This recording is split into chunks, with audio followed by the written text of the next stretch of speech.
Donc c'est parti pour ce 6e enseignement de notre école de prière où on va aborder un thème qui est le suivant, la prière liturgique, donc la messe et puis tous les offices religieux, ainsi que l'adoration.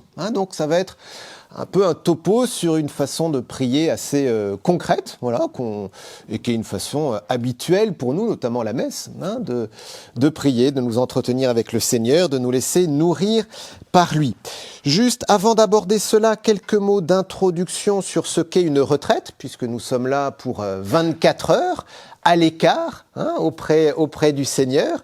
On va essayer d'entrer aussi dans le silence. Alors, qu'est-ce qu'une retraite ? Alors, c'est pas sur vos feuilles, mais je vous lis ce passage du pape François qui me semble bien donner un peu l'esprit de ce qu'est une retraite. J'invite chaque chrétien à renouveler aujourd'hui même sa rencontre personnelle avec Jésus-Christ, ou au moins à prendre la décision de se laisser rencontrer par lui, de le chercher sans cesse. Il n'y a pas de motif pour lequel quelqu'un puisse penser que cette invitation n'est pas pour lui, parce que personne n'est exclu de la joie que nous apporte le Seigneur. Celui qui se risque à cela, le Seigneur ne le déçoit pas. Et quand quelqu'un fait un petit pas vers Jésus, il découvre que celui-ci attendait déjà sa venue à bras ouverts. C'est le pape François dans Evangelii Gaudium, la joie de l'évangile, c'était numéro 3. Qu'est-ce qu'il nous dit là, le pape ? Il nous dit que l'enjeu, c'est une rencontre personnelle avec le Christ. Voilà, on va prendre 24 heures pour Jésus. De même que quand on est amoureux, on aime bien prendre un week-end en amoureux, ou même quand on est marié, c'est bien de pouvoir renouveler cet amour comme ça. C'est un peu la même idée. Voilà, un temps de rencontre personnelle. Mais le pape, voyez que tout de suite après, il insiste sur le fait qu'il faut prendre la décision. Parce que c'est pas parce qu'on est dans un lieu au calme, priant, qu'on va effectivement prier, qu'on va effectivement rencontrer Jésus. Il faut le vouloir, il faut le décider. Et ça c'est pas forcément immédiat, surtout que assez souvent, pas toujours, mais assez souvent, peut y avoir un peu de combat avant ce genre de temps de retraite. Il y a pu y avoir du combat avant, peut y avoir du combat en arrivant. J'arrive dans la chambre, la couleur du mur, elle me plaît pas. Je suis avec quelqu'un dans la chambre, je connais pas. Un peu bizarre, on va voir. Ou alors, je sais pas. Enfin, j'en sais rien, il peut y avoir 25 000 trucs. Et souvent, ce sont des choses dans le détail. Des trucs hyper concrètes. Mais qui vont nous agacer, un truc qui va prendre une ampleur démesurée, alors que en fait, si on prenait un peu de recul, il n'y a pas mort d'homme, mais voilà, parce que évidemment, l'adversaire, il veut pas qu'on soit avec le Seigneur, et donc nous, vous voyez, face à ce genre de choses, il faut se dire en fait même l'inverse, chic, il y a du combat, c'est qu'il y a des grâces pour moi, Alors, s'il n'y a pas de combat, il y a aussi des grâces pour vous, ok, Mais en tout cas, c'est pas parce qu'il y a du combat que, c'est que, Dieu voulait pas que je fasse cette retraite, c'est que je vais rien retirer. Non, au contraire. Voilà. Mais donc, en tout cas, vous voyez, là, il y a un moment, il faut s'engager, il faut le vouloir, On peut pas être juste passif, je me laisse porter. Alors, oui, il y a une dimension, on se laisse porter, mais il y a un moment, voilà. Et aussi, cette décision, elle est dans le fait que, cette rencontre personnelle, elle concerne moi. Elle concerne aussi le voisin, mais c'est pas parce que le voisin fait une bonne retraite que moi je fais une bonne retraite. Donc même les temps de prière communautaire, j'ai toujours à les vivre de façon personnelle. C'est un point sur lequel on reviendra. Voilà. Et puis le plus important, c'était cette dernière phrase. Il découvre que celui-ci, Jésus, attendait déjà sa venue à bras ouverts. Jésus, vous attendez dans ce cadre pour vous parler cœur à cœur. Donc vraiment, allons-y avec confiance, avec joie autant que possible. S'il y a du combat, c'est pas grave, on y va, pour se laisser rencontrer par le Seigneur qui nous attend. Et on a parfois une En fait, soit on a une vision extrêmement passive de la vie spirituelle, hein, on est la victime éternelle à qui le monde entier veut du mal, voilà. Soit on est au contraire, je construis tout, c'est moi qui fais, Ben, c'est d'abord Dieu qui fait. Hein, c'est d'abord Dieu qui fait, mais Dieu attend qu'on ouvre notre cœur, hein, comme cette phrase de l'Apocalypse, hein, que vous connaissez sans doute, je crois que c'est Apocalypse chapitre 3, « Voici que je me tiens à la porte et je frappe. Si tu m'ouvres ton cœur, j'entrerai. Hein, » Le Seigneur, il est déjà là. Ouvrons notre cœur. Hein. Quelques modalités pratiques pour la retraite, c'est sûr qu'il y a cette dimension de silence, hein, parce que Dieu parle dans le silence. Vous savez, c'est ce passage de la rencontre d'Élie avec Dieu, hein, sur le Sinaï. Il y a les tremblements de terre, il y a le tonnerre, il y a les oracles, il y a tout ce qu'on veut. Dieu n'est pas là-dedans. Hein. Il est dans les différentes traductions, le murmure d'une brise légère. Hein, le murmure d'une brise légère. Hein. Premier livre des Rois, chapitre 19. Hein. Voilà, donc vous vous connaissez pour la plupart, vous êtes heureux de vous retrouver, oui, mais voilà, vous avez pu échanger au dîner, là, mais maintenant, on va rentrer dans ce silence pour être plus disponible à Jésus. Hein. Parfois, on s'étonne en disant comment ça se fait, Dieu me parle pas ? Oui, mais si on parle tout le temps, il peut pas en placer une. Hein. Donc, il faut lui laisser la place pour qu'il en place une. Voilà, tout simplement. Après, c'est vrai que le silence, c'est rude aussi. Hein. Donc, être dans le silence, c'est pas être dans le vide non plus. Hein. Donc, c'est pour ça que il y a des temps d'enseignement, de prière. Vos temps personnels, vous les vivez comme vous voulez, hein, mais organisez-les un petit peu, voilà, pour que ce soit pas juste un temps. J'ai 1 heure là, voilà. Mais non, d'en faire quelque chose, quoi. Sans non plus se mettre de pression, hein. Et on a besoin de souffler et de se détendre. Nos vies modernes sont plus que trépidantes. Donc c'est la même, ça va avec le silence, si vous voulez. Hein. Le silence, c'est pas juste pas de bruit extérieur, mais c'est aussi moi-même me calmer un peu le moulin intérieur pour que justement Dieu puisse me toucher. Hein. Voilà, le silence, la prière, hein, évidemment, si on est là, c'est pour prier. Hein. Et puis organiser son temps pour Dieu, c'est un peu ce que je viens de vous dire. Voilà. J'en termine donc avec cette petite introduction sur comment vivre une retraite. Et j'en viens maintenant donc à notre thème, la prière liturgique, l'adoration, avec comme premier point la liturgie, source et sommet de la vie chrétienne. C'est une expression du Concile Vatican II. Qu'on va voir. La première chose, je crois, c'est de prendre conscience de l'importance de la liturgie. Hein. Vous voyez, la liturgie, on a quelque chose, en fait, de l'œuvre du Christ. Hein. Je vous ai mis ce texte du Concile Vatican II, Sacrosanctum Concilium. Hein, c'est le texte de Vatican II sur la liturgie. C'est même le premier texte, d'ailleurs, du Concile Vatican II. Et voici ce que nous dit le Concile. En effet, la liturgie par laquelle, et surtout dans le divin sacrifice de l'Eucharistie, donc la messe, s'exerce l'œuvre de notre rédemption, contribue au plus haut point à ce que les fidèles, en la vivant, expriment et manifestent aux autres le mystère du Christ et la nature authentique de la véritable Église. La liturgie par laquelle s'exerce l'œuvre de notre rédemption. Et c'est très fort. Notre salut, on pourrait dire qu'il s'actualise dans l'action liturgique. Alors comment ? Alors c'est le texte qui suit. Alors je vous ai mis 3 lignes, mais il y a un peu plus de choses. Je vais vous lire un petit peu plus que les 3 lignes. C'est pourquoi, de même que le Christ a été envoyé par le Père, ainsi lui-même envoya ses apôtres, remplis de l'Esprit Saint, non seulement pour que, proclamant l'Évangile à toute créature, ils annoncent que le Fils de Dieu, par sa mort et sa résurrection, nous a délivrés du pouvoir de Satan, ainsi que de la mort, et nous a transférés dans le royaume du Père, mais aussi afin qu'ils exercent cette œuvre de salut qu'ils annonçaient par le sacrifice et les sacrements autour desquels gravite toute la vie liturgique. Jésus n'a pas choisi les apôtres juste pour qu'ils parlent de lui, mais pour aussi qu'ils agissent et qu'ils fassent en particulier l'action liturgique, et en particulier celle de la messe. Vous voyez, le soir du jeudi saint, faites ceci en mémoire de moi. Il n'a pas juste dit ceci est mon corps, ceci est mon sang, c'était une fois terminé, on passe à autre chose. Non, faites ceci en mémoire de moi, et de fait, ils l'ont fait tout de suite après. Dans les Actes des Apôtres, on nous dit qu'ils sont assidus à la fraction du pain. Ils sentent bien que ce que Jésus leur a demandé, c'est pas que de parler de lui, mais c'est aussi de prolonger son œuvre. Vous voyez, parce que faites cela en mémoire de moi. Jésus a fait quelque chose et Jésus leur a demandé de faire exactement la même chose. Et alors, le texte continue, vous l'avez pas sur vos feuilles, mais voilà. C'est ainsi que par le baptême, les hommes sont greffés sur le mystère pascal du Christ, mort avec lui, enseveli avec lui, ressuscité avec lui.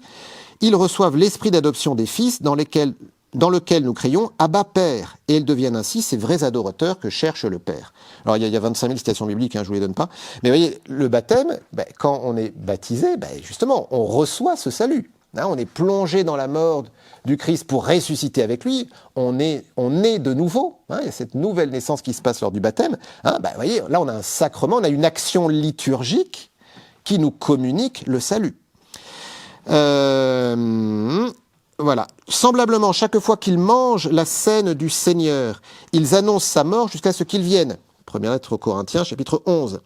C'est pourquoi, le jour même de la Pentecôte où l'Église apparut au monde, ceux qui accueillirent la parole de Pierre furent baptisés, et ils étaient assidus à l'enseignement des apôtres, à la communion fraternelle dans la fraction du pain, et aux prières, louant Dieu et ayant la faveur de tout le peuple. Acte 2.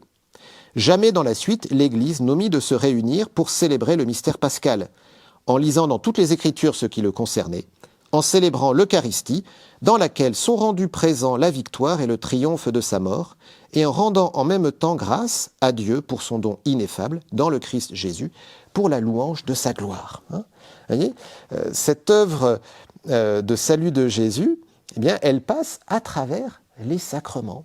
D'abord le baptême, et puis chaque messe, vous voyez, à chaque messe, c'est le mystère pascal qui s'actualise. On va y revenir un peu plus loin dans le topo, là. Mais c'est comme si on était placé au pied de la croix, en fait, à chaque messe, pour recueillir ce corps livré, ce sang versé.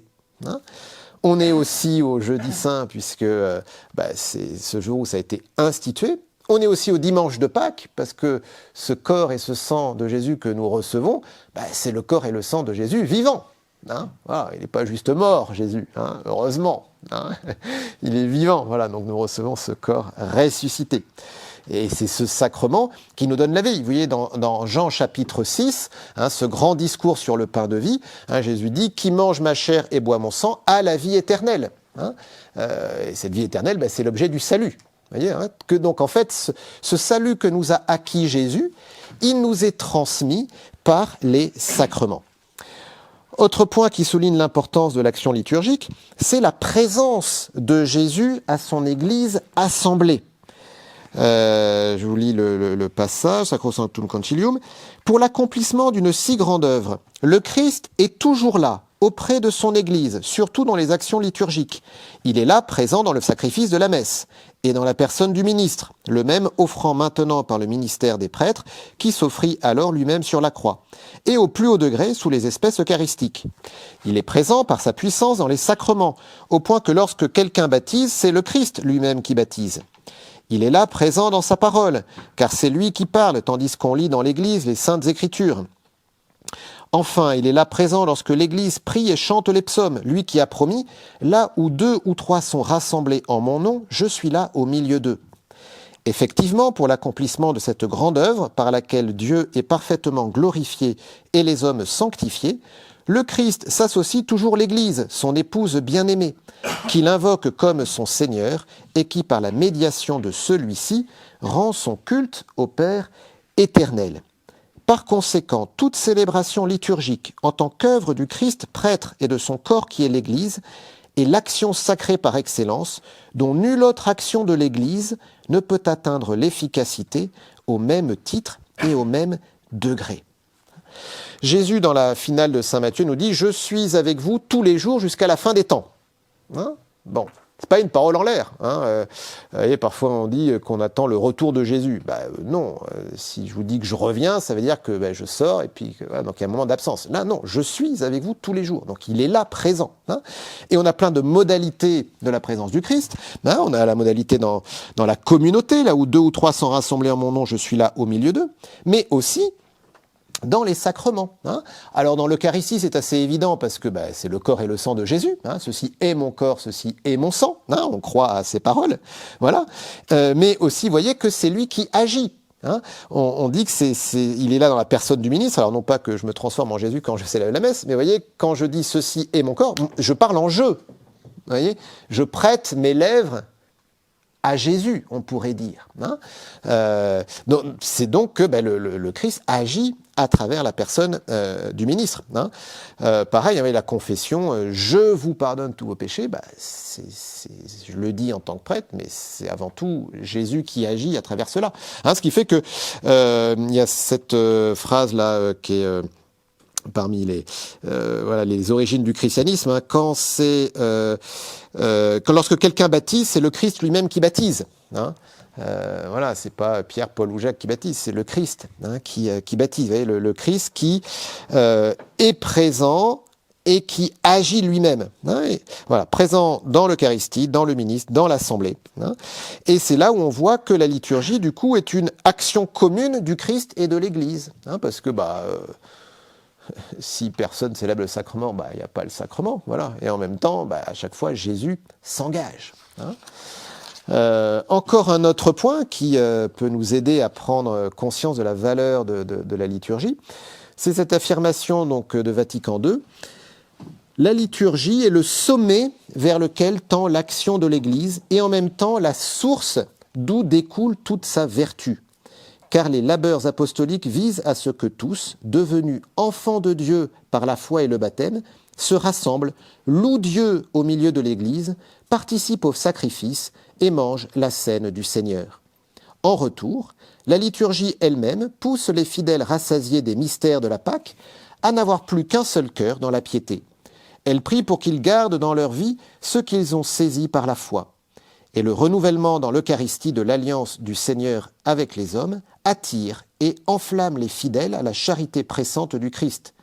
C'est donc de la liturgie et principalement de l'Eucharistie comme d'une source que la grâce découle en nous et qu'on obtient avec le maximum d'efficacité cette sanctification des hommes et cette glorification de Dieu dans le Christ que recherchent comme leur fin toutes les autres œuvres de l'Église.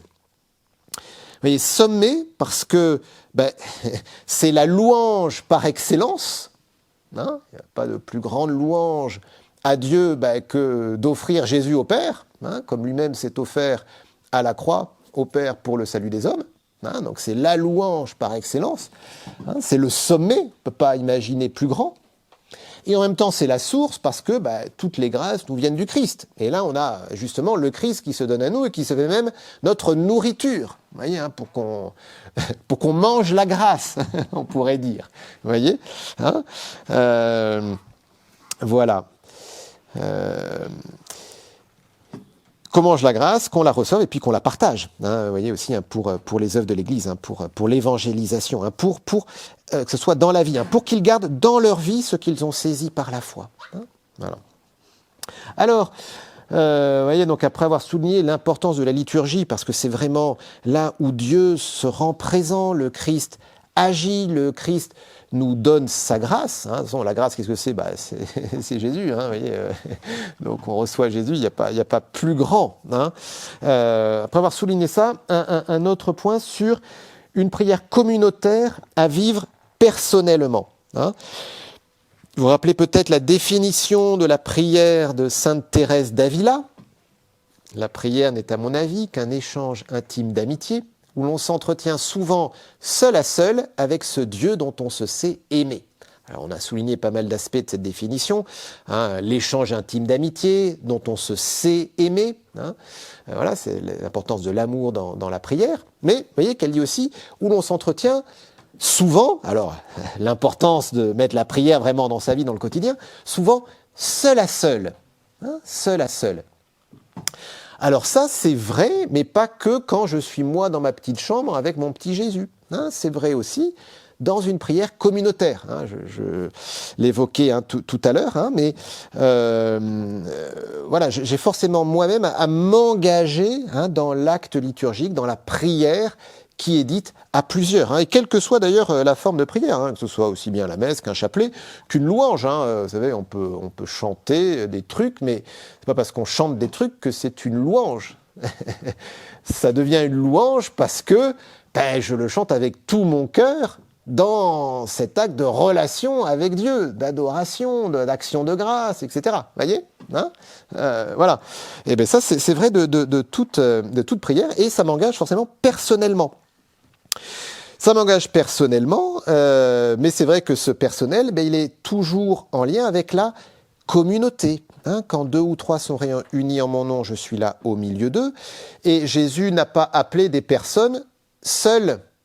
Il a appelé des personnes seules, mais pour quelle forme? Des groupes. On a le groupe des 12, on a le groupe des 72, on a les disciples, mais les disciples, bon, alors c'est peut-être un groupe à forme variable, mais voyez, on parle des disciples, voilà, c'est pas juste un tel, voilà, voilà. Ou même, hein, vous voyez, quand, ça c'est intéressant d'ailleurs, quand il y a la multiplication des pains, il les fait asseoir par groupe de 50, 200. C'est pas juste chacun qui prend son petit morceau de pain dans son coin et qui part vite parce qu'il veut parler à personne. Hein, voilà, c'est un groupe, hein, c'est une dimension communautaire. Parce que tout simplement, il appelle une église. Hein, il appelle une église. Et ça, c'est important d'en prendre conscience parce que, vous voyez, la prière communautaire, elle a besoin de chacun. Hein, là, toutes les chaises sont remplies. S'il y en avait une qui était vide, ça aurait été dommage. Hein, et parfois, on sait bien, dans nos assemblées, là, il n'y a pas grand monde. Bon, on lit toujours avec une petite amertume, une petite tristesse. Mais est-ce que je prends conscience que quand moi, je ne participe pas, du coup, j'attriste les autres. En fait, je blesse l'Église, vous voyez, hein. En tout cas, on est loin du moi et mon petit bon Dieu perso, quoi. Hein, vous voyez, l'amour de Dieu est inséparable de l'amour du prochain. Hein, donc cette dimension communautaire de la prière qui est inséparable de la dimension personnelle. Hein, on ne peut pas avoir l'un sans l'autre. On ne peut pas avoir une prière communautaire qui n'est pas vécue personnellement, parce que sinon c'est juste du bruit. Hein, et une prière personnelle qui n'a pas d'une façon ou d'une autre une expression communautaire, elle est bancale. Hein, en tout cas, elle ne correspond pas au projet de Dieu. Hein, ça, c'est très clair. Je crois que c'est le curé d'Ars qui disait que une prière toute seule, c'est une allumette, voilà. Une prière à plusieurs, c'est un feu embrasé. C'est la botte de paille entière qui prend feu. Hein. Voilà.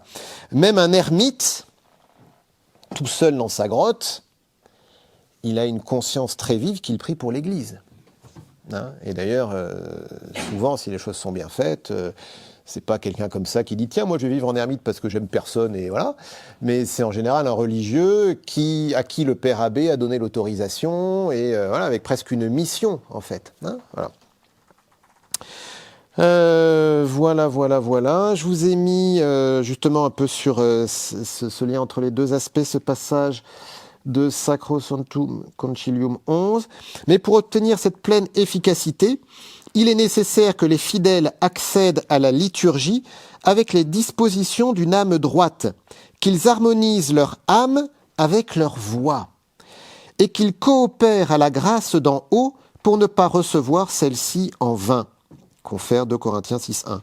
C'est pourquoi les pasteurs doivent être attentifs à ce que dans l'action liturgique, non seulement on observe les lois d'une célébration valide et licite, mais aussi à ce que les fidèles participent à celle-ci de façon consciente, active et fructueuse. Hein, alors, vous voyez, hein, cette participation active, hein, ça c'est un thème important de ce texte conciliaire. La participation active, c'est pas forcément faire des trucs. Vous voyez, parfois, on a interprété cette participation active à, il faut faire un bouquet de fleurs, ou alors il faut faire un grand panneau où chacun met un post-it, ou il faut faire je sais pas trop quoi. Cette participation active, c'est d'abord une disposition intérieure. Hein, d'abord une disposition intérieure. Et on va y revenir quand on va y parler de la messe. Troisième point sur ce thème de la liturgie, source et sommet de la vie chrétienne, c'est la dimension incarnée de la prière. hein, nous ne sommes pas de purs esprits. Hein, on est esprit, âme et corps. Hein, vous avez ça dans 1 Thessaloniciens chapitre 5. Hein, on est inséparablement un corps et une âme. Hein, et l'esprit, on peut dire que c'est la fine pointe de notre âme qui est en contact avec Dieu qui habite en nous. Hein, vous savez, hein, l'Esprit Saint habite en nous, etc. Bon.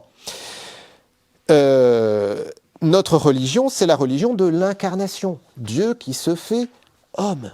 Hein, Dieu qui prend une chair humaine, pas qu'une chair, mais toute une humanité, avec une sensibilité, avec une intelligence, etc.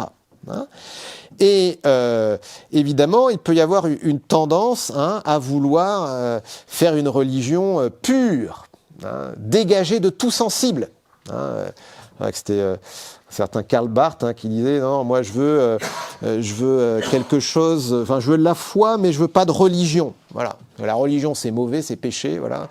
Et par contre la foi c'est bien. Alors il faudra qu'il m'explique comment il concilie ça avec Jésus qui va à la synagogue, qui respecte toutes les lois, et puis les apôtres qui insistent sur le fait qu'il y a cette fraction du pain, que saint Paul dit il faut respecter les traditions que je vous enseigne, etc., etc., etc. Pourquoi ? Parce qu'en fait, notre foi, elle est forcément incarnée. Évidemment, prier, on peut dire, c'est mon esprit qui prie, mais n'empêche que mon esprit, il est dans mon corps. Hein. On avait fait toute une séance sur le recueillement. Si mon corps n'est pas impliqué dans la prière, en fait, je vais être distrait, ou alors je vais juste penser à mon genou qui me fait mal, ou je ne sais pas trop quoi. Vous voyez, hein, donc c'est tout mon être. Hein, c'est tout mon être. Et donc forcément, ma prière avec d'autres va aussi s'insérer dans une façon concrète de faire. Hein, tout simplement. Hein. Et ça, c'est très important, vous voyez, parce que sinon, c'est comme si on voulait un Jésus qui est purement Dieu, mais pas homme. Hein. Et c'est d'ailleurs souvent ce qu'on a reproché à Jésus, mais toi tu manges avec les pécheurs, les publicains, etc. Un glouton et un ivrogne. Hein. Alors que Jean-Baptiste, lui, au moins, c'était sérieux. Hein, il jeûnait, etc. Et Jésus était incarné. Voilà. Et ce qui nous a enseigné, c'est une façon incarnée de nous adresser au Père. Hein. Voilà. Je vous l'ai pas mis, mais vous voyez, par exemple, on a 1 Jean 4. Voici comment vous reconnaîtrez l'Esprit de Dieu. Tout esprit qui proclame que Jésus-Christ est venu dans la chair, celui-là est de Dieu. Et puis, 2e lettre de Saint Jean, chapitre 1. Beaucoup d'imposteurs se sont répandus dans le monde. Ils refusent de proclamer que Jésus-Christ est venu dans la chair. Celui qui agit ainsi est l'imposteur et l'antichrist. Hein.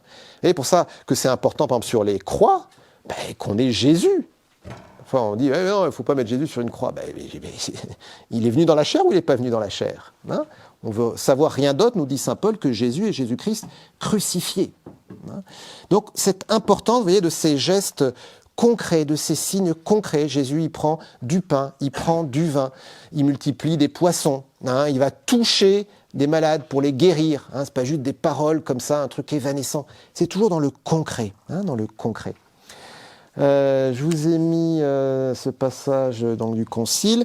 Il appartient en propre à l'Église d'être à la fois humaine et divine, visible et riche de réalités invisibles, fervente dans l'action et adonnée à la contemplation, présente dans le monde et cependant en chemin, mais de telle sorte qu'en elle, ce qui est humain est ordonné et soumis au divin, ce qui est visible à l'invisible, ce qui relève de l'action à la contemplation, et ce qui est présent à la cité future que nous recherchons. Évidemment, on rêverait d'une église purement spirituelle, mais c'est juste qu'à partir du moment où l'église est composée d'hommes et de femmes, elle est composée de gens imparfaits.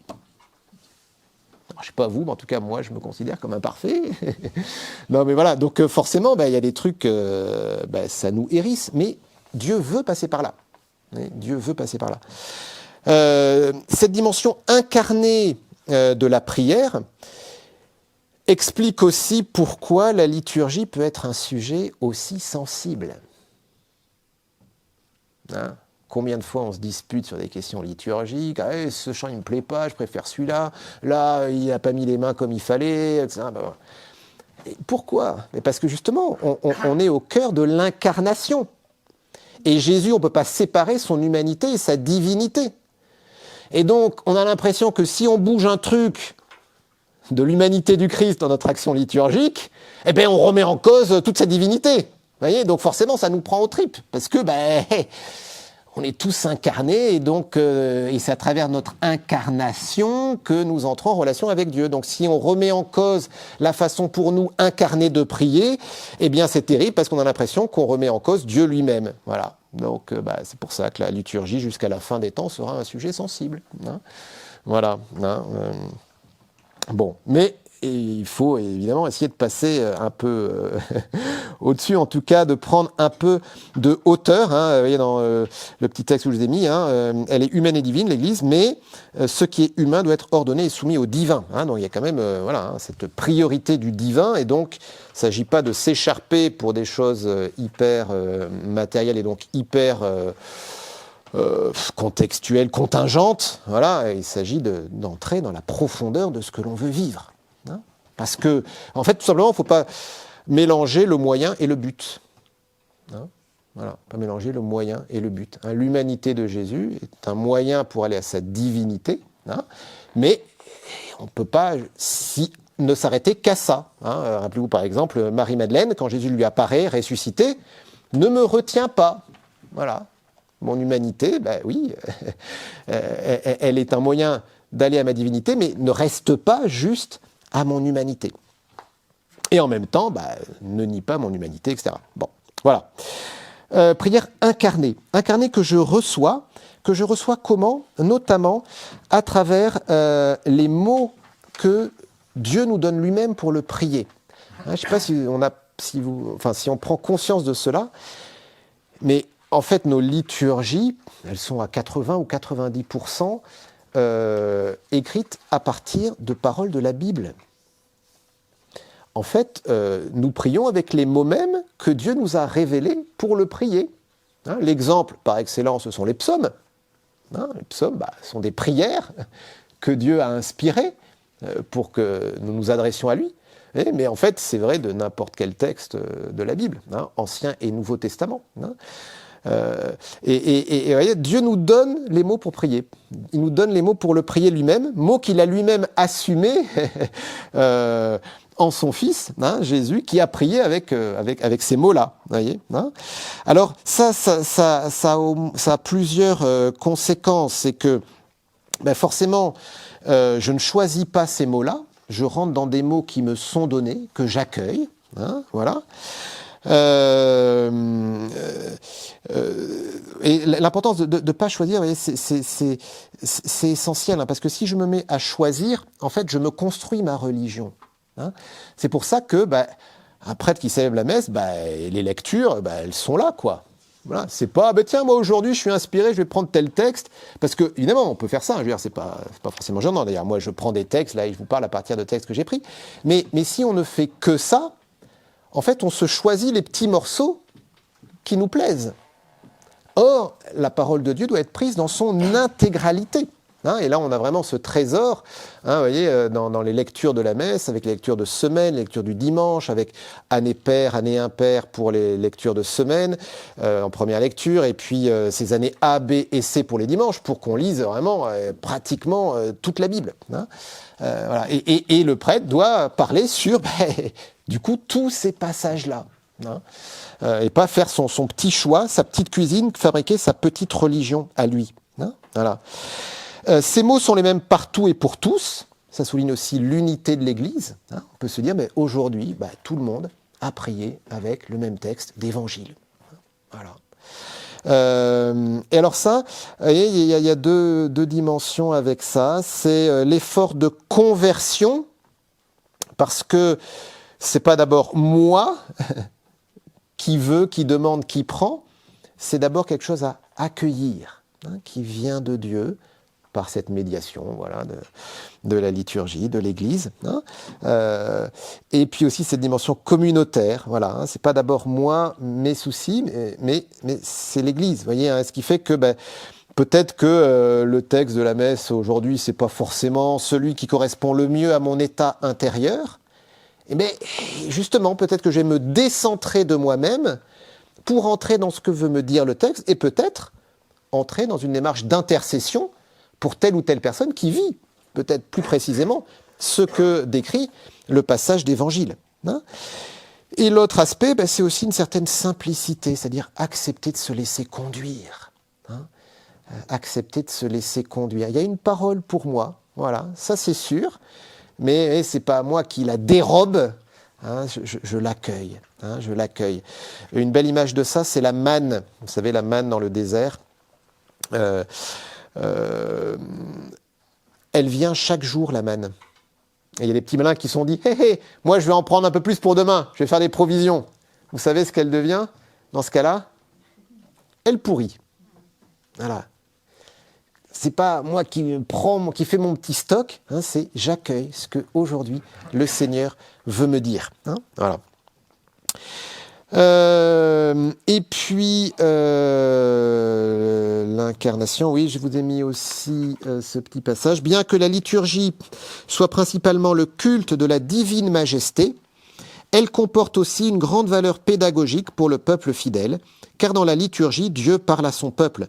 Le Christ annonce encore l'évangile, et le peuple répond à Dieu par les chants et la prière. Vous voyez, ces deux dimensions. Hein, cet effort un peu de sortir de moi-même pour entrer dans ce culte communautaire pour la divine majesté du Seigneur. Hein, et en même temps, je me laisse enseigner. Hein, j'accueille ce que le Seigneur veut me dire. Dieu parle à son peuple. Hein, le Christ annonce encore l'évangile.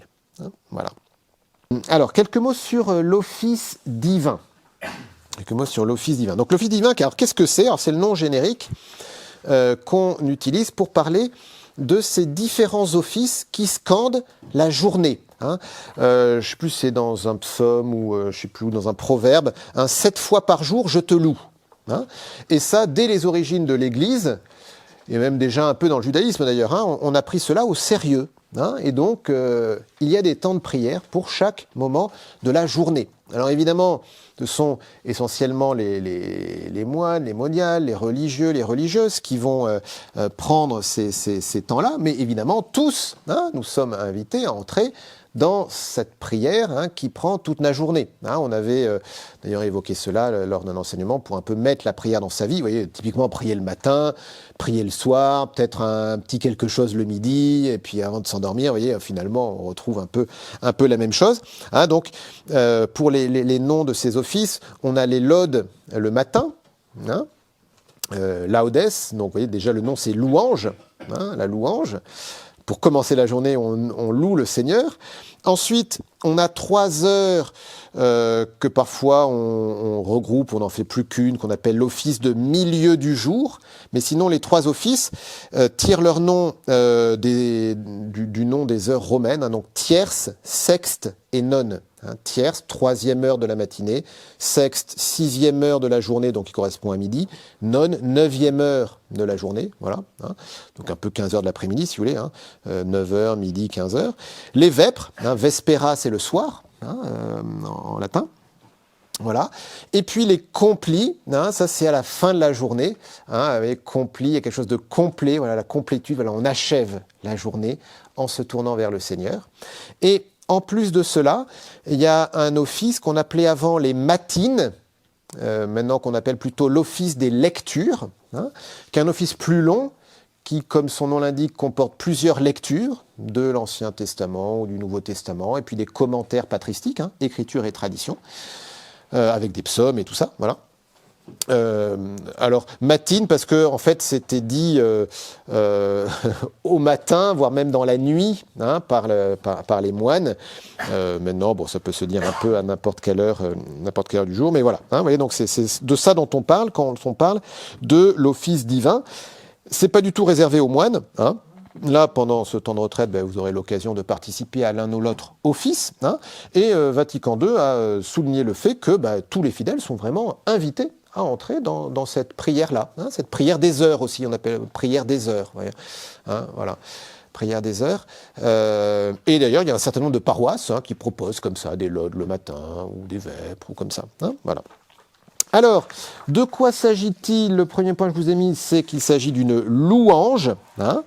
L'office divin, d'après l'antique tradition chrétienne, est constitué de telle façon que tout le déroulement du jour et de la nuit soit consacré par la louange de Dieu.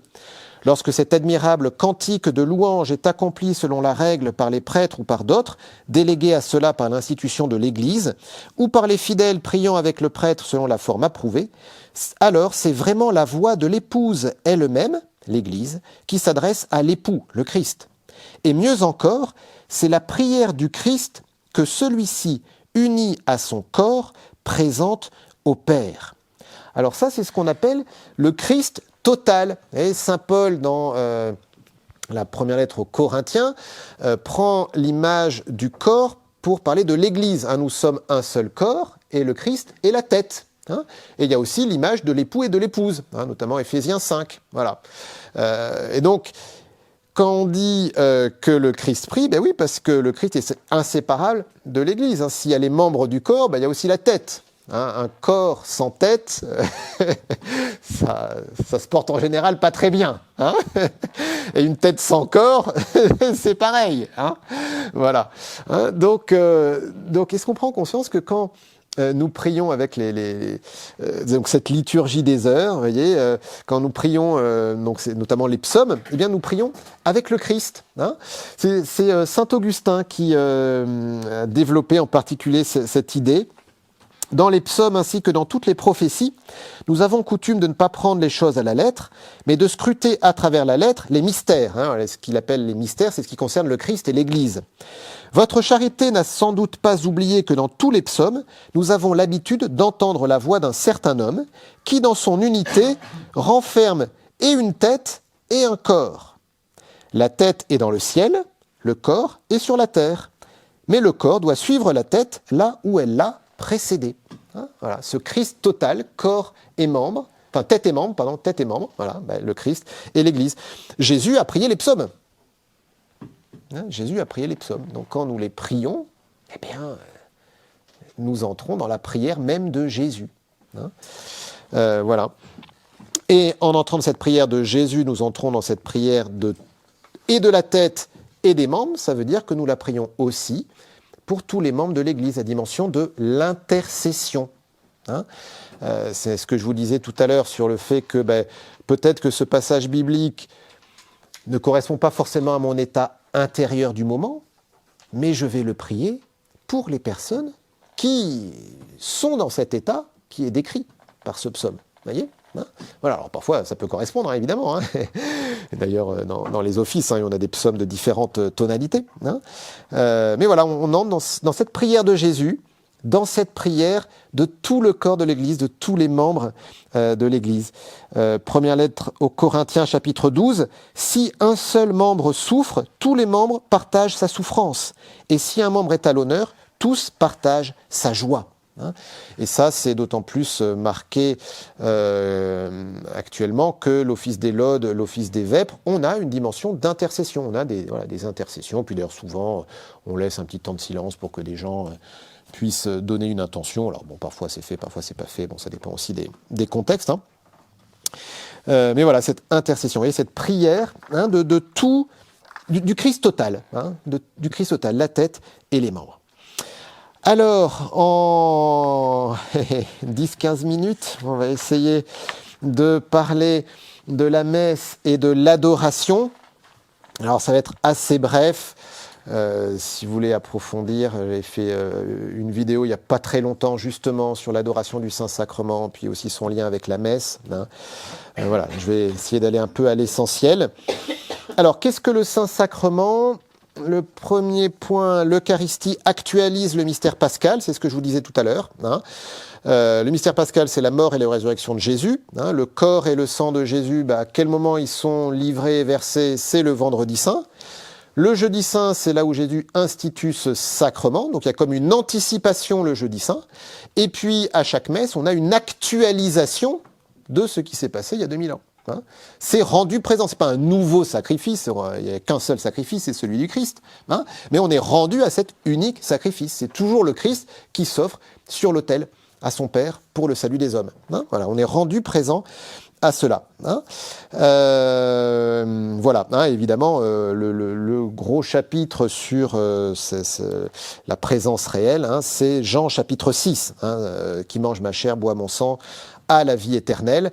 Hein, et vous vous rappelez la fin du passage, hein, les gens sont choqués par ce que dit Jésus. Hein, comment peut-il donner sa chair à manger? Bon, voilà, en gros, pourquoi pas en termes de symbole, mais faut pas pousser, quoi. Et Jésus ne dit pas non, mais vous m'avez mal compris, il faut prendre ça sous forme imagée, etc. Non, il se tourne même vers les 12 en disant, et vous aussi, vous voulez partir? Hein, voilà, c'est-à-dire qu'il est prêt à perdre tous ses disciples et même à perdre les 12 plutôt que transiger sur la réalité de ceci est mon corps, ceci est mon sang. Hein, ma chair est la vraie nourriture, mon sang est la vraie boisson. Hein, voilà, Jean chapitre 6. Et ça, c'est précisément ce qu'on appelle la transsubstantiation, le fait que le pain et le vin deviennent le corps et le sang de Jésus. Hein, nous croyons tout simplement à ce que dit Jésus dans la Bible. Hein, il n'y a rien d'autre que ça. Hein. Ça devient le corps et le sang, l'âme et la divinité du Seigneur. Alors, corps et sang, ok. Pourquoi âme et divinité? Parce que tout simplement, Jésus, il est homme et Dieu. Voilà. Alors déjà, il est pleinement homme, il n'est pas juste une chair, il a une vraie âme humaine, Jésus, donc son corps, son sang, son âme, et sa divinité, parce que l'humanité et la divinité de Jésus sont absolument inséparables. Hein, Jésus, c'est la deuxième personne de la Trinité, personne divine, qui a assumé une nature humaine. Hein, voilà. Donc, quand on communie, on a tout Jésus, hein, on n'a pas un bout. Hein, voilà. Hein, et d'ailleurs aussi... peu importe qu'on communie sous l'espèce du pain, sous l'espèce du vin, hein, on a aussi bien Jésus dans l'un que dans l'autre. Hein, voilà, et que ce soit un petit morceau, gros morceau, ça ne change rien non plus. Hein. Voilà, c'est juste des questions pratiques qui font que c'est sûr que si on voulait faire communier tout le monde au sang du Christ, déjà, pour point de vue hygiénique, ça serait un peu compliqué. Puis surtout, en fait, on en met partout. Hein. Voilà, et donc c'est quand même pas respectueux envers le sang du Christ. Il y a des cas, évidemment, on le fait, hein, traditionnellement le jeudi saint, hein, voilà, on ne peut pas être deux espèces, mais voilà, un peu question pratique. Voilà. Aussi pareil, hein, le prêtre qui a une grande hostie, c'est pas parce que moi je suis prêtre donc je veux un gros morceau, c'est juste pour que ce soit plus visible. Hein, moi quand je célèbre... dans ma chambre, souvent je prends une petite hostie parce que c'est plus pratique. Enfin voilà, donc ça change strictement rien. Hein. Ça, on a aussi l'illustration de ça dans les miracles eucharistiques. Hein, on va pas avoir le temps de trop développer, mais la plupart des miracles eucharistiques sont des hosties qui saignent. Hein, donc ça dit bien qu'on a le corps et le sang. Hein, voilà. Pourquoi le terme transsubstantiation? Hein, pourquoi on a dû inventer un terme? Tout simplement parce que le terme transformation marche pas. Parce que transformer, je sais pas, on a un arbre, on l'a transformé pour faire cette table. Ok, ça reste du bois.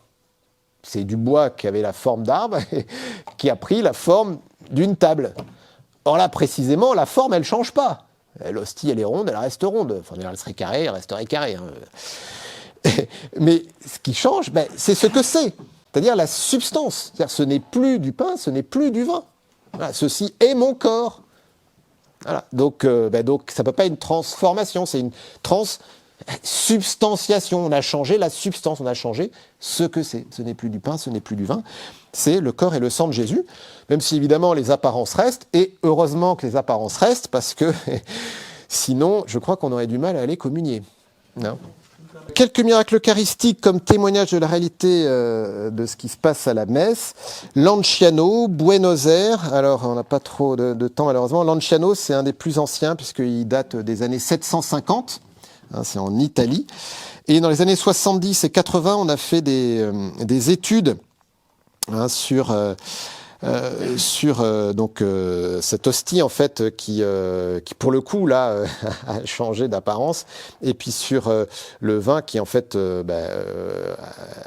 est manifestement des caillots de sang, et donc les scientifiques disent le spécimen chair de l'Eucharistie est composé de tissus musculaires de cœur humain. Le spécimen sang de l'Eucharistie est indubitablement du sang humain, même de groupe AB. Voilà. Hein, et puis alors, de façon très étonnante, le diagramme de ce sang correspond à celui d'un sang humain frais, alors que on est juste 1200 ans après. Hein. Les protéines contenues dans le sang sont normalement réparties dans un rapport de pourcentage identique à celui du schéma séroprotéique du sang frais normal. Voilà. Alors, en tout cas, oui, c'est le même groupe sanguin que le Saint-Suaire, ouais, tout à fait. Hein. Oui, ouais, alors tout à fait. Alors, donc, et l'autre miracle, c'est Buenos Aires 1996. J'aime bien parler de celui-là parce que il est hyper récent. Et là, on a fait faire le test à l'aveugle, c'est-à-dire que la suite 750, on savait que c'était un miracle eucharistique, mais là, on a prélevé un échantillon qu'on a donné à des médecins sans leur dire de quoi il s'agissait. Et alors, le médecin dit, le muscle cardiaque est dans un état d'inflammation et contient un nombre important de globules blancs. Le cœur était vivant, étant donné que les globules blancs meurent en dehors d'un organisme vivant. Par ailleurs, ces globules blancs avaient pénétré les tissus, ce qui indique d'autant plus que le cœur avait été soumis à un stress intense, comme si son propriétaire avait été battu sévèrement au niveau de la poitrine. Les cellules de l'échantillon étaient en mouvement et pulsaient. Voilà, et c'est quand même assez impressionnant. Encore un petit mot sur l'Eucharistie, les effets de l'Eucharistie. L'effet de l'Eucharistie, il est double, c'est l'unité et la charité. Le sacrement de l'unité, on a ça déjà même dans le pain et le vin. Le pain, qu'est-ce que c'est? Ce sont des grains de blé qui sont moulus ensemble. Le vin, c'est pareil, ce sont des différents grains qui sont pressés ensemble. Et c'est l'idée de faire un seul corps dans le Christ. Voilà. Et l'autre aspect, c'est la dimension de la charité, parce que cette unité, évidemment, elle ne peut se vivre que dans la charité, sacrement de la charité.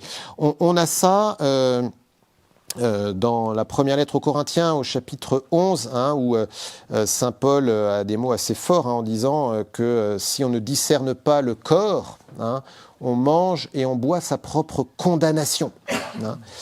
D'où l'importance de se préparer, de se confesser avant si on a commis des péchés graves. Voilà. Donc vous voyez, on a là une nourriture pour notre âme qui nous fait entrer dans cette unité du corps du Christ, qui nous fait grandir dans la charité, qu'est Jésus. Voilà. Et encore un point sur la messe, s'offrir en offrant Jésus, c'est précisément de cela dont il s'agit quand on parle de participation active. Vous voyez, à la messe, Jésus s'offre au Père, c'est son offrande. C'est son offrande sur la croix, c'est le psaume 39 qui est repris par la lettre aux Hébreux. Tu n'as voulu ni offrande ni sacrifice, alors j'ai dit voici je viens, tu m'as fait un corps, etc. Voilà. Donc Jésus vient pour s'offrir au Père et on l'offre à la messe, au Père. On actualise ce qui s'est passé. Mais nous sommes invités à nous offrir aussi dans cet acte de Jésus. C'est pas que Jésus qui fait quelque chose, mais nous aussi, nous sommes appelés à nous offrir. La façon symbolique d'exprimer cela à la messe, c'est la quête. Alors, on peut trouver ça hyper prosaïque, mais en fait, il faut le voir dans ce sens beaucoup plus spirituel, qui est que j'offre quelque chose de moi-même en offrant un peu d'argent qui correspond au fruit de mon travail. À travers ce fruit de mon travail, c'est moi-même que j'offre au Seigneur. Alors, je vous ai mis ce texte, Sacrosanctum Concilium 48. Aussi, l'Église se soucie-t-elle d'obtenir que les fidèles n'assistent pas à ce mystère de la foi comme des spectateurs étrangers et muets, mais que, le comprenant bien dans ses rites et ses prières, ils participent de façon consciente, pieuse et active à l'action sacrée, soient formés par la parole de Dieu, se restaurent à la table du corps du Seigneur, rendent grâce à Dieu, qu'offrant la victime sans tâche, non seulement par les mains du prêtre, mais aussi en union avec lui, ils apprennent à s'offrir eux-mêmes et de jour en jour soient consommés par la médiation du Christ dans l'unité avec Dieu et entre eux, pour que finalement Dieu soit tout en tous. C'est saint Paul, je ne sais plus, c'est la lettre aux Éphésiens, où il dit je vous invite à vous offrir en offrande spirituelle. Voilà. C'est dans première lettre de Saint-Pierre, pardon. Voilà, c'est le texte d'après. Lumen Gentium 34. En effet, toutes leurs activités, leurs prières et leurs entreprises apostoliques, donc il s'agit des laïcs, leur vie conjugale et familiale, leur labeur quotidien, leur détente d'esprit et de corps, s'ils sont vécus dans l'esprit de Dieu, et même les épreuves de la vie, pourvu qu'elles soient patiemment supportées, tout cela devient offrande spirituelle agréable à Dieu par Jésus-Christ. Première lettre de Pierre, chapitre 2, verset 5. Et dans la célébration eucharistique, ces offrandes rejoignent l'oblation du corps du Seigneur pour être offertes en toute piété au Père. C'est ainsi que les laïcs consacrent à Dieu le monde lui-même, rendant partout à Dieu, dans la sainteté de leur vie, un culte d'adoration. Vous voyez, la seule chose, enfin pratiquement la seule chose spécifique que peut faire un prêtre, c'est consacrer l'Eucharistie. Eh bien, les laïcs consacrent le monde. Voilà. La mission de tout baptiser, c'est de consacrer le monde, de l'offrir au Père, pour que le Christ soit présent dans toutes les réalités de ce monde. Voilà. Je vous ai mis ce petit passage de Thérèse d'Avila que je trouve assez bouleversant. Thérèse d'Avila, donc à un moment de sa vie, elle est déjà bien avancée dans la vie spirituelle, mais elle prend conscience de sa pauvreté radicale et elle se plaint à Jésus qu'elle n'a rien à lui offrir. Voilà, je suis que faiblesse, je ne suis que péché, j'ai rien à t'offrir, Seigneur. Elle était au pied de son crucifix, elle n'avait rien eu à donner à Dieu, ni à sacrifier par amour pour lui. Or, le même Seigneur crucifié lui dit pour la consoler, qu'il lui donnait toutes les douleurs et tous les travaux qu'il avait endurés dans sa passion, qu'elle devait les regarder comme son bien propre et les offrir à son Père. Et tout ce qu'a fait Jésus, même Jésus lui-même, nous appartient. Il se donne à nous. Il se donne tellement à nous, d'ailleurs, qu'il se fait notre nourriture. Est-ce qu'on prend conscience qu'on possède tous les trésors du Seigneur, toutes les grâces du Seigneur. Voilà. Et donc, offrons-les au Père et puis offrons-les pour toute l'Église et tout le monde.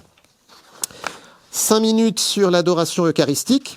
Alors l'adoration, le terme a un peu deux sens. Donc on a la forme un peu générale d'adorer Dieu, qui est le seul culte qui convient à Dieu. Il n'y a que Dieu qu'on adore.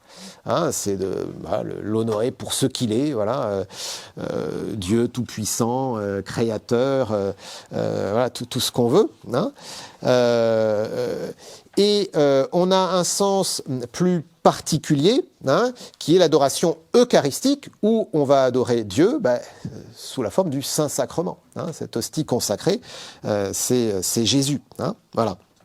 Et donc, l'adoration eucharistique, on peut dire qu'elle a un double enjeu. D'une part, de faire grandir notre foi en la présence réelle. Ce qui ressemble à du pain, c'est vraiment Jésus qui est là, son corps, son sang, son âme, sa divinité. Et aussi pour profiter de cette présence du Christ.